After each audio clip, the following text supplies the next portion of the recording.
So nice to see you all. Very glad that you're here. And let's carry on and find out what happens to everybody, the fox and the badger and all that. If you remember, there was someone who started coming down the stairs, and that's where we stopped last time.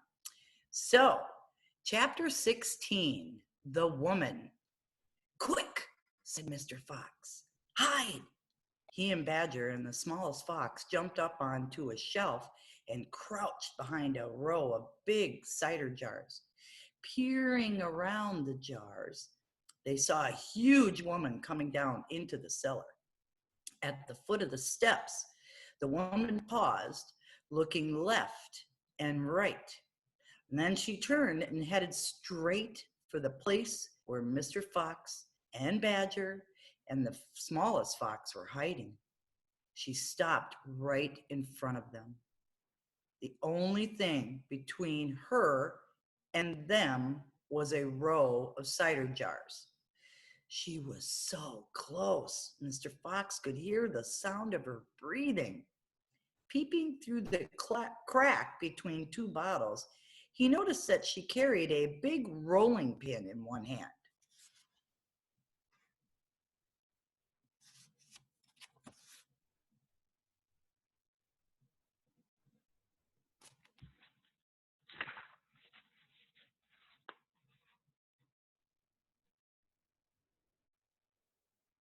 Can you see them hiding right there? How many will he want this time, Mrs. Bean? The woman shouted. And from the top of the stairs, the other voice came back, bring 2 or 3 jars. He drank 4 yesterday, Mrs. Bean. Yes, but he won't want that many today because he's not going to be up there more than a few hours longer. He says the fox is bound to make a run for it this morning. Can't possibly stay down that hole another day without food. The woman in the cellar reached out and lifted a jar of cider from the shelf. The jar she took was next, but one to the jar behind, which Mr. Fox was crouching. I'll be glad when that rotten brute is killed and strung up on the front porch, she called out. And by the way, Mrs. Bean, your husband promised I could have the tail as a souvenir. The tail's been all shot to pieces, said the voice from upstairs. Didn't you know that? You mean it's ruined? Of course it's ruined. They shot the tail but missed the fox. Oh, heck, said the big woman. I do so want that tail. You can have the head instead, Mabel. You can get it stuffed and hang it on your bedroom wall. Hurry up now with that cider. Yes, ma'am, I'm coming, said the big woman, and she took a second jar from the shelf. If she takes one more, she'll see us, thought Mr. Fox. He could feel the small fox's body pressed tightly against his own, quivering with excitement. Will 2 be enough, Mrs. Bean, or shall I take 3?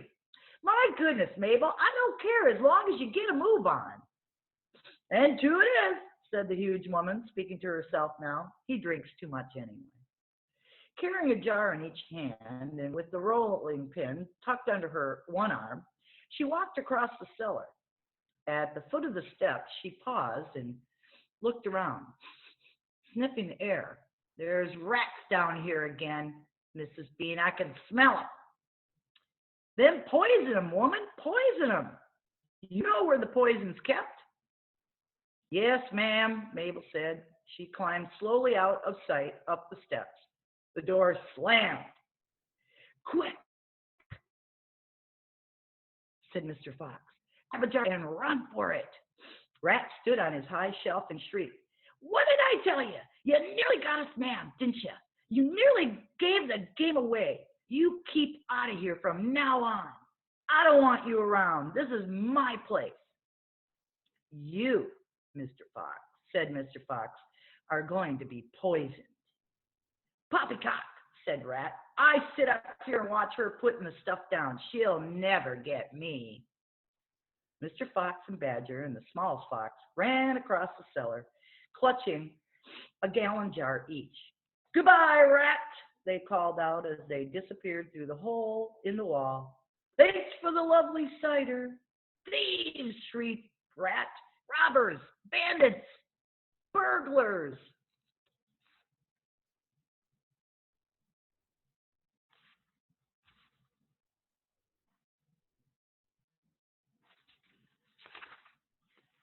Chapter 17, The Great Feast.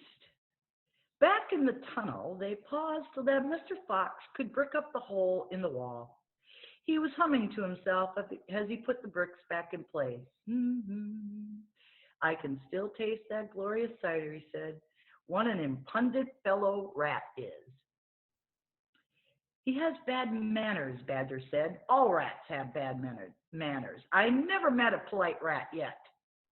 And he drinks too much, said Mr. Fox, putting the last brick in place. There we are. Now, home to the feast. They grabbed their jars of cider and off they went. Mr. Fox was in front, the smallest fox came next, and Badger last. Along the tunnel they flew, past the turning that led to Bunsy's mighty storehouse, past Bogus's chicken house #1, and then up the long home stretch towards the place where they knew Mrs. Fox would be waiting. Keep it up, my darling, shouted Mr. Fox. We'll soon be there. Think what's waiting for us at the other end, and just think what we're bringing home with us in these jars. That ought to cheer up poor Mrs. Fox. And Mr. Fox sang a little song as he ran. Home again swiftly I glide, back to my beautiful bride. She'll not feel so rotten as soon as she's gotten some cider inside her inside. Then Badger joined in. Oh, poor Mrs. Badger, he cried. So hungry she very near died. But she'll not feel so hollow if only she'll swallow some cider inside her inside. They were still singing as they rounded the final corner and burst in upon the most wonderful and amazing sight any of them had ever seen before. The feast was just beginning. A large dining room had been hollowed out of the earth, and in the middle of it, seated around a huge table, were no less than 29 animals. They were Mrs. Fox and 3 small foxes, Mrs. Badger and 3 small badgers, Mole and Mrs. Mole and 4 small moles, Rabbit and Mrs. Rabbit and 6 small rabbits, or 5 small rabbits, and then Weasel and Mrs. Weasel and 6 small weasels. The table was covered with chicken and ducks and geese and hams and bacon, and everyone was tucking into the lovely food.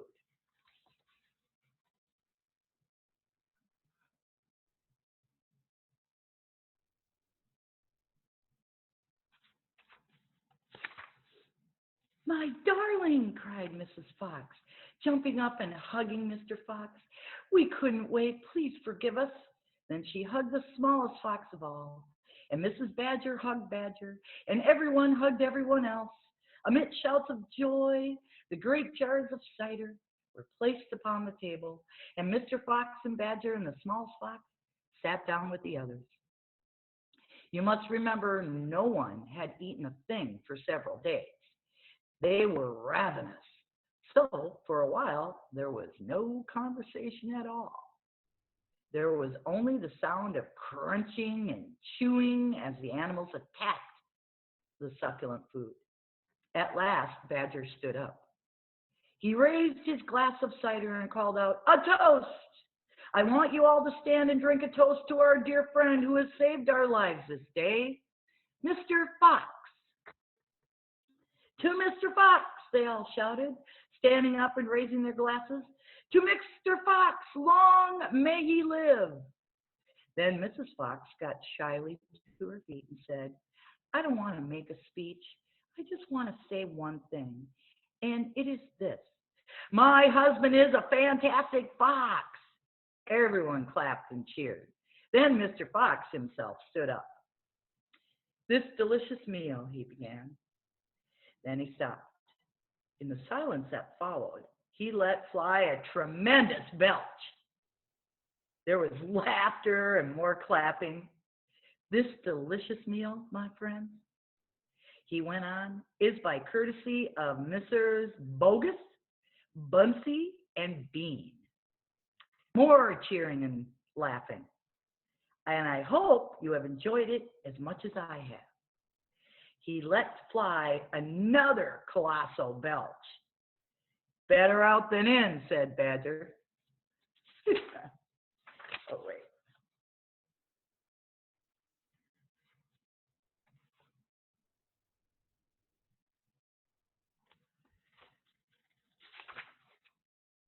Thank you, said Mr. Fox, grinning hugely. But now, my friends, let us be serious. Let us think of tomorrow and the next day and the days after that. If we go out, we will be killed, right? Right, they shouted. We'll be shot before we go a yard, said Badger. Exactly, said Mr. Fox. But who wants to go out? Anyway, let me ask you that. We are all diggers, every one of us. We hate the outside. The outside is full of enemies. We only go out because we have to get food for our families. But now, my friends, we have an entirely new setup. We have a safe tunnel leading to 3 of the finest stores in the world. We do indeed, said Badger. I've seen them. And you know what this means, said Mr. Fox? It means that none of us never ever go outside into the open again. There was a buzz of excitement around the table. I therefore invite you all, Mr. Fox went on, to stay here with me forever. Forever, they cried. My goodness, how marvelous. And Rabbit said to Mrs. Rabbit, my dear, just think. We're never going to be shot at again in our lives. We will make, said Mr. Fox, a little underground village with streets and houses on each side, separate houses for badgers and moles and rabbits and weasels and foxes. And every day I will go shopping for you all. And every day we will eat like kings. The cheering that followed this speech went on for many minutes.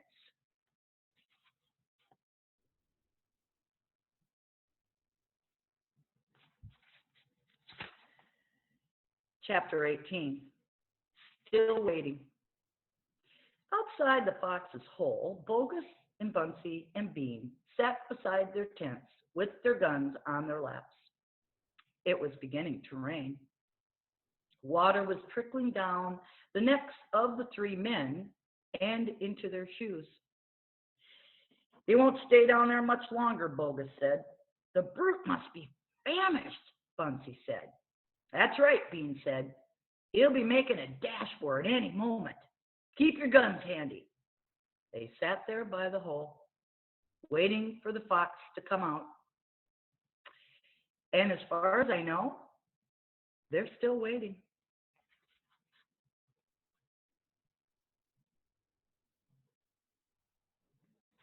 The end, my friends. Oh my goodness. Fantastic, Mr. Fox, boy. That is such a great story. I love that story so much. It is a good story. It really is. So now, Miss Sally, we have run into the problem of what are you going to read next? I know. I see some faces in my screen that are like, oh my gosh, I don't know what she's going to read next. But that is where all y'all are going to help us out. So, Miss Sally has 3 new books. Yes, I do. She has 3 new books. She just got them last week or whenever I sent them to her. Yeah. So we need all of your guys' help to choose which book to read next. So let me tell you a little bit about each of these books. So first we have The One and Only Ivan. Do you have that one? There we go. So The One and Only Ivan, this is a little description of it. Having spent 27 years behind the glass walls of his enclosure at a shopping mall, Ivan has grown accustomed to humans watching him. So Ivan's a gorilla. He hardly ever thinks about his life in the jungle. Instead, Ivan occupies himself with television, his friends Stella and Bob, and a painting. But when he meets Ruby, a baby elephant taken from the wild, he is forced to see their home and his art through new eyes. Ooh, sounds interesting. That sounds good too. So that's one option. We also have Because of Winn-Dixie. This is one of my favorite books. I love this book. This is a good book. So one summer's day, 10-year-old India Opal Baloney goes down to the local supermarket for some groceries and comes home with a dog. But Winn-Dixie is no ordinary dog. It's because of Winn-Dixie that Opal begins to make friends. And it's because of Winn-Dixie that she finally dares to ask her father about her mother, who left when Opal was 3. In fact, as Opal admits, just about everything that happens that summer is because of Winn-Dixie. So that's a really cute one, especially if you like dogs. And finally, we have The Tale of Despero, about a little mouse. Welcome to the story of Despero Tilling, a mouse who is in love with music, stories, and a princess named P. It is also the story of a rat called Roscaro who lives in the darkness and covets a world filled with light. And it is the story of Miggery Sow, a slow-witted serving girl who harbors a simple and impossible wish. These 3 characters are about to embark on a journey that will lead them down into a horrible dungeon, up into a glittering castle, and ultimately into each other's lives. What happens then? Well, as Kate DiCamillo, our author, would say, reader, it's your destiny to find out. So, Well, I'm sending a link out. It is in the chat right now, and I will make sure that it gets sent to everybody's parents' emails when we send out the link to Miss Sally's video today. So please, if you'd like to help us choose our next book, please, please, please take a look at that survey and choose which book you think Miss Sally should read next. And with that, I think we are just about out of time for today. But kind of wrapped up a little early, friends. We did wrap up a little bit early. But please, please, please make sure that you take a little bit of time to fill out that survey and help us choose our next book. Alrighty? All right, everybody. We cannot wait to see you next time. And it'll be a surprise for you then what our next book will be. We'll let you know on Friday. Thanks for coming, everybody. Have a fantastic rest of your day, everybody. You too. Bye, friends.